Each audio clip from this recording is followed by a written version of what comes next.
In this season of Mentoring Moments, we're talking about forgiveness. And this is the last of 4 episodes where we've talked about everything from what do we do when we realize we need to ask for forgiveness or to offer forgiveness, to repenting for our part of it to God, and then to others, and then stepping into the messy middle. You can find those in the previous episodes. But for this one, I want to talk about what happens after we've had that conversation.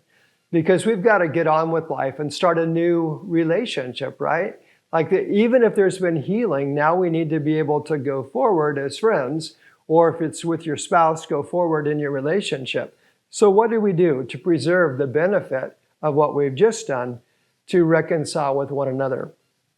In this subject, Jesus addressed Peter in a very humorous way. Peter came up to Jesus and he said, "Master," I think he was proud of himself, "how many times must I forgive my brother if he sins against me?"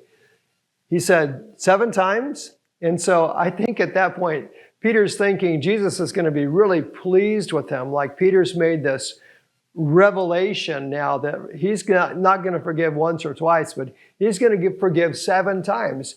And if you think about Jewish culture, that's actually understandable because the number 7 in Jewish culture represents completeness. It's like something's final, it's complete. And so Peter says, "I'm willing to forgive my brother 7 times. And then you know the rest of the story. Jesus says to Peter, well, not 7 times, but 70 times 7. So Jesus does some forgiveness math for us. And it's a little bit hard to take in some ways. What Jesus is saying here is, I don't want you to count, well, I forgave them once, I forgave them twice, I forgave them 3 times. Am I up to 7 yet? What Jesus wants us to do is just stop counting. Let it go.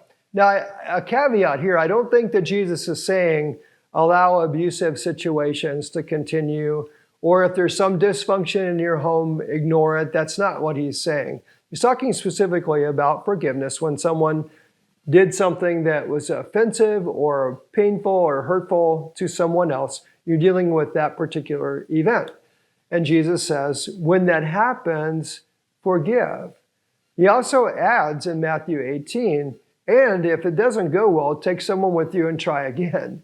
So Jesus is working here on reconciliation. So let's talk about reconciliation. So let's say that you have actually forgiven. You've had this new moment in time. You've marked this moment. Now you're into the present and the future, not the past.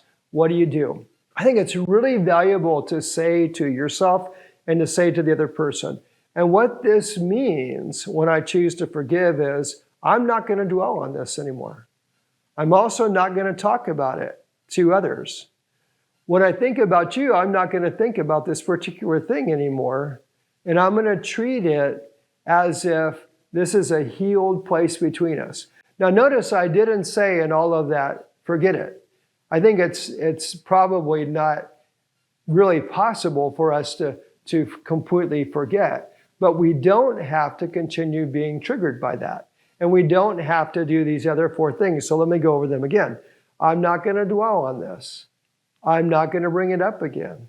When I think about you, I'm not going to think about this point of pain, and I'm going to let it go and give you a fresh start. When we do these things in our life, then we're actually now building a bridge to the future.